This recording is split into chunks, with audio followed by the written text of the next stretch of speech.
Hi there, I'm Brian Stevens, and welcome to the very first episode of Studio Test Kitchen. And I had hoped to have this first episode actually in my kitchen, but right now we're having a bunch of appliances that are being repaired, so they're all pulled out, and it's a mess down there. So I had a box that came in yesterday, and I could not wait to open this and show it to you. And with Studio Test Kitchen, that's what we're doing. We're gonna unbox new products, we're gonna try things in the studio, let you see what they look like, hear what they sound like, and this first thing that we're gonna do for the next couple of episodes actually is a really special one. It's one I've had my eye on for quite a while. If you know anything about me, you know that I love snare drums. Right now, I think the current count is somewhere between 75 and 80 snare drums that I own. And the thing that I've found is that the snare drum is one of the most versatile instruments in the entire drum set. And as drummers, we can really affect the feel and the direction that a tune will go by which snare drum we use.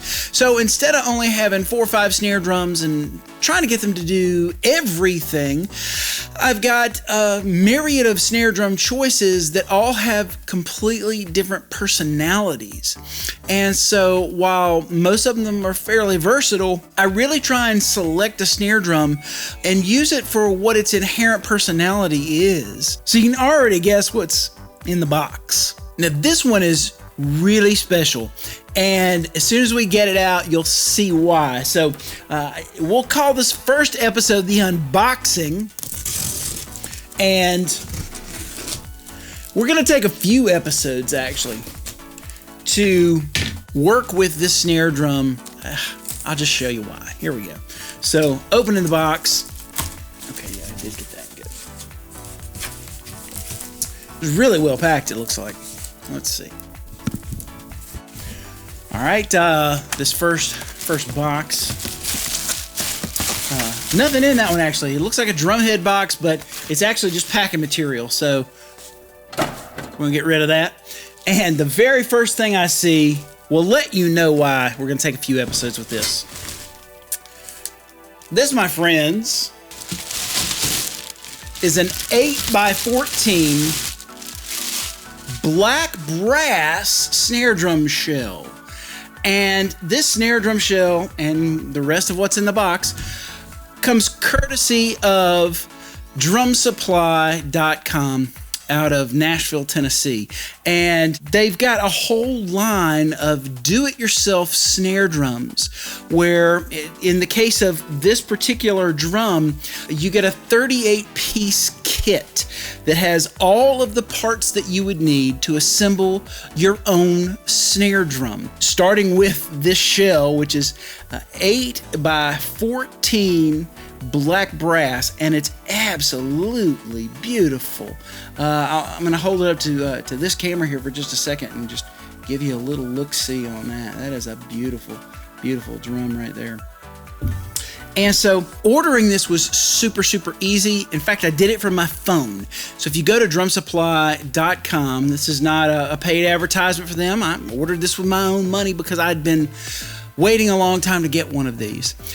You can peruse their entire selection of snare drums. They've got snare drums of different shell types, maple, aluminum, they may have steel, and black brass, 5x14, 6.5x14, and even these 8x14 drums. The reason I wanted an 8x14 is I have 2 8x14 snare drums already.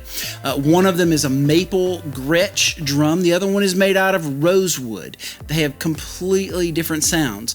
And I wanted something that was metal, and I knew I wanted a brass snare drum, sort of like an 8x14 Black Beauty. But if you know anything about those, the Black Beauty is about $860. for the 8x14 model. The closest in terms of price and feature comparison to this one is going to be the Pork Pie 8x14, and it's a custom patina finish, which comes in about around $400 before tax. This, if you have them drill the holes for you, comes in under $300.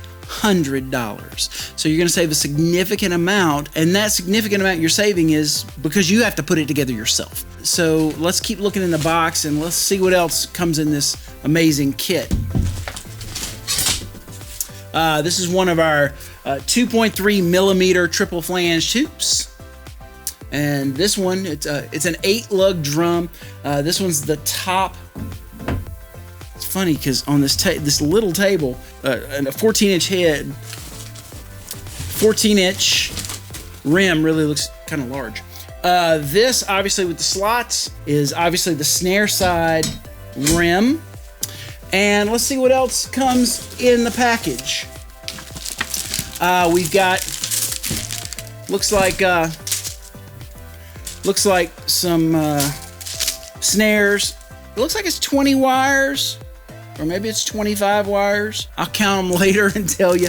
But you're going to need something more than, say, a 16 strand or a 14 strand for a drum this deep to get a lot of snare response out of it. So nice set of snares to come with it. Now, I specifically asked Andy down at Drum Supply to make sure to pack these with the heads that I normally use. I've been an Evans artist now since 1997. And so normally these come with Remo heads, but I asked him to put in a coated G1 and a 300 snare side head. So that brings up an interesting thing. You can actually ask for some customization. Some of them may cost you a little more money, but if you would rather have different lugs than what come on this, if you'd like a different snare strainer, they can actually customize this drum to your liking. If you like the DW MagSafe throw off, they can actually cut the holes to fit that. Whatever strainer you'd like, whatever customizations you may want, may cost you a little more money. Now, word on the drilling, go ahead and pay the extra $20 to have them drill, because honestly, if I did have the equipment to drill this, it would take me hours and I'd probably screw it up anyway. So at least you know, getting it from Drum Supply, that all these holes are cut to fit specifically for your drum and your specs. Now, that's not all that's in here though. If I look, there we go. I was looking for that plastic package. I've got a package here that includes, looks like everything else. Wow, this is really nice. So you get these chrome over brass tube lugs that are absolutely amazing. I'll show it to that camera right there. That is an amazing, amazing looking tube lug. Very similar to what you'd get with the Pork Pie. And so you get 16 of those. You also get a snare strainer that looks a whole lot like a very familiar snare strainer from a company with a competing product. It's not exact, but it's really close. Some would say this is functional. I tell you what, this is probably one of the most bulletproof style snare strainers you could ever get. And because of the spacing of the holes, later on down the line, if this thing were to ever wear out, if you were just rode it too much, use it too much, wear it out, with that hole spacing, there are several other possibilities that you could fit right in there without having to cut anything different. So you've got your snare strainer and a really discreet looking butt plate that's really cool looking. All right, that's a cool little number right there. And then you've got all of your lugs and washers that you can use to put those heads on, tighten them down, get what you're looking for. That right there is the unboxing. I just wanted to do a really quick video to show you what was in the package and what you could expect for. This was $298 as it sits, with no real customization other than a different choice of heads. The great thing about this is it's a super high quality product. There's a lot of misnomers about these kind of products where maybe there's something inferior about the shell, or it's a second, or some of these other parts may be cheap. The parts on this drum are just about as professional as anything I've ever seen on any of the other 75 to 80 snare drums that I own. Now, can we scale up with a more expensive snare drum, strainer, or die-cast hoops or something like that? Sure, of course you can. But for $298, this is a heck of a value. And in the next video, we're actually going to put this drum together, and I want you to see how easy it is. One of the things that most drummers find out if you play more than 6 months is eventually you're going to have to replace parts on your snare drum, whether it's heads or snares or any of the other pieces. So learning to work on your own equipment is something that I really encourage most drummers to do pretty quickly. So this is a really great project to take that knowledge that you may have learned from years of changing your own heads and snares and having to tighten some of these screws around your lug casings and stuff. You take that knowledge and just apply it to assembling an entire drum. And that's what we'll do in the very next video. So thank you for watching the inaugural, the very first episode of Studio Test Kitchen.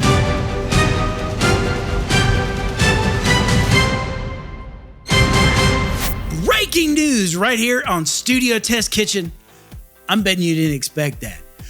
It seems like every 35 seconds on news channels now, that's the new thing. There's breaking news every 35 and a half seconds. So why not do it on this? Breaking news on Studio Test Kitchen. On Zoom right this second, I've got Andy Foote from Drum Supply here to talk with me about these DIY snare drum kits. Thanks for joining us today, Andy. How you doing? Hey, doing good, Brian. I really appreciate you taking time to talk with me today about this snare drum kit and really the different offerings that you have from Drum Supply. So we've already unboxed this drum, but tell me a little more big picture. What was the impetus to start doing these DIY snare drum kits? Gosh, we've probably been doing them actually for a good 15, almost 20 years now. Maybe low on some radar, but for us, we've always sold pieces and parts, individual components for building and repairing drums. So a lot of people that build drums do buy parts from us and have over the decades, but this was more of a sort of a target for a one-stop shop. Click one item on the website and instead of having to select all the little pieces and parts, boom, you got everything you need, and we can modify from there. But it's more just an ease, and here's everything you need for this one thing. Go, So, in this particular instance, what other types of kits do you have that people can order? Well, literally the sky's the limit, but we've kind of dialed it down on the website now. We've got, metal snare shells is the biggest seller for us. Metal meaning, brass like yours. Typically it has a black nickel finish on it. Chrome over steel, and then aluminum, which is a more lightweight, sort of a brushed aluminum look. Those are the basic shell materials in metal. Different sizes between those, 5 by 14, 6.5 by 14. Yours is an 8 by 14. Mm-hmm. Yours is one of the newer ones. I think I literally just posted that one. We've always sold the components for that, but I just said, hey, why don't we have an 8 by 14 flat wall or center bead model on the site? Just kind of structured that and sent it to the site, and you were one of the first few to pick up one. Cool. And then other than that, also wood shells too. We've got a few piccolos and 6 by 13s and sort of 5.5 by 14s. But those are, for whatever reason, wood snares are just kind of fall second to metal snares, at least these days in our world. Right. Seems like the metal snares are incredibly versatile, and even just a little bit that I've been able to record with this drum that I got from you, it's incredibly versatile.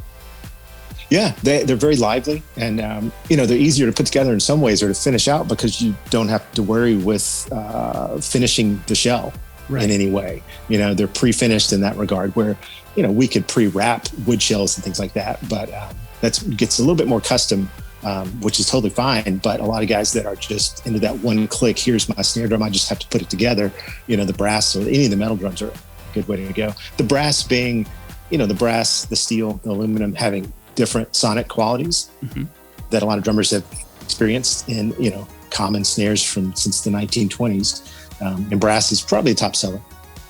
Yeah, I know it's in my studio, the brass snare drums that I've got are the ones that they're the go-tos that I start with most of the time. It seems like they cover a wide gamut of things. And if I'm getting into much more signature things, tends to be a wood drum, some crazy Gretsch vintage drum from the 50s or something like that. So, so tell me this.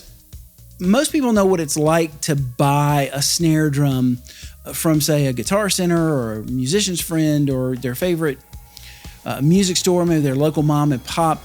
What can people expect in terms of the quality of the components on this DIY snare drum as compared to, say, a Pearl drum or a Gretsch drum or something like that? How do they compare? As far as the components, the quality of the metal pieces that end up being that drum predominantly, they're on par. It's the same, often the same suppliers. There are truly only a handful of suppliers that manufacture all these parts for us, for a lot of the big name guys. And so, of course, manufacturers can make lower costing, lower quality stuff. They can make higher costing, higher quality stuff. But in this kit, we specifically, try to target a price point that makes it affordable, but yet, performance rich. In terms of the threading and the chrome over brass tube lugs. The strainer can be upgraded and modified. Those, we try to keep it as a stock item at a point where it's affordable and functional. And some guys opt to say, let's go die cast hoops, let's go a indie strainer, a trick strainer. But as a starting point, we keep it there. And then high quality parts, but we start with an 8-lug configuration to save a couple of bucks there. That brings me to my next question. So there is some customizable facet to this. You can just order the drum as you curated the parts, but if someone wanted something different, the only change that I made was I had asked you to put Evans heads on there because I'm an Evans artist. And those Remos would just go on a shelf. And so it just only made sense. So you could do different hoops. Now, obviously, there's a different cost structure for that because die-cast hoops are generally more expensive. But if somebody wanted, say, like 3mm triple flange as opposed to the 2.3, how crazy could I get with my customizations? Just like the parts that you see on our primary parts site, drummaker.com, a lot of different hoop options, from triple flange, lightweight to heavier, more chunky, like you said, like the 3.0 triple flange. We even have chrome over brass hoops, which will make a huge tonal difference in a brass drum or any drum, really. They're kind of a secret weapon of a lot of guys. It's chrome over brass hoops. Single flanged, like the little claw hook style from the 20s. That's a cool one, especially for the brass. We're trying to go for that old school with the tube lugs and the single flange vibe, which are also available chrome over brass or chrome over steel to keep the cost down. No flange, which is just a heavy flat band steel hoop. We do a lot of those for guys too. Of course, die cast wood hoops and claws, whether that's the claw style like we use on some of our Hello drums. It's a house brand that we have, or the thick, chunky Yamaha style, with no claws, those kind of wood hoops. Those are an option too. What have I left out? S hoops, which are that sort of hard flanged inward bend, kind of a hybrid of a die cast and a triple flange, a little bit cheaper than a die cast. Stick saver hoops, the sort of curved inward style. I think that covers it all, but a lot of different hoop styles for sure. So if someone wants to do those kind of customizations, you'd probably recommend that they give you a call as opposed to ordering directly from the site in this case. Well, you can do that and then just give us, you've ordered that kit, and then we can make mods to that kit afterwards with the simple call or email is even better with details. To say, okay, here's this upgrade. And so what we do there is we say, okay, you want to swap the hoops, swap the strainer. We deduct sort of a rebate for the cost of the stock parts, and then we add back the cost of the upgraded parts. So it's just a little switcheroo there. You're not, just say if a trick strainer is a $90 part, you're not adding $90 to the kit. You're adding $90 minus whatever the original strainer was. So, it's not just a full-on add. It's, it's modified. Well, I'm looking forward to getting this drum downstairs into the studio, run it through its paces, and let people hear the thing. And I'm also kind of got my eye on a few other things. So who knows? Maybe I'll be DIYing a few more snare drums soon. Definitely. Thank you for taking the time to talk to me. Yeah. And like we've said, you can go to drumsupply.com. You can check out all of this stuff. There'll be some links below the video that you can get right to, especially this particular kit that I'm putting together for this 8x14 Black Brass Snare Drum. So, Andy, thanks so much for your time, man. Thank you, Brian. See you. So that's the unboxing. A lot of fun, a lot of cool stuff there. Drumsupply.com. That's where you can pick up this package for yourself, as well as look at all of their other snare drum offerings. Now, before I get out, I want to make sure I mention our sponsor, Session Ace. If you go to sessionace.com, you'll find all kinds of great tools to help you both in the studio and live, whether it's in-ear monitors or studio microphones or any number of other things that are in the Session Ace catalog. All of the Session Ace products are super high quality and really will help you do your job better, whether it's in the studio or on stage. So thank you so much for being here for the very first episode of Studio Test Kitchen, where we unbox the snare drum. In the next episode, we're going to put this thing together. See you next time.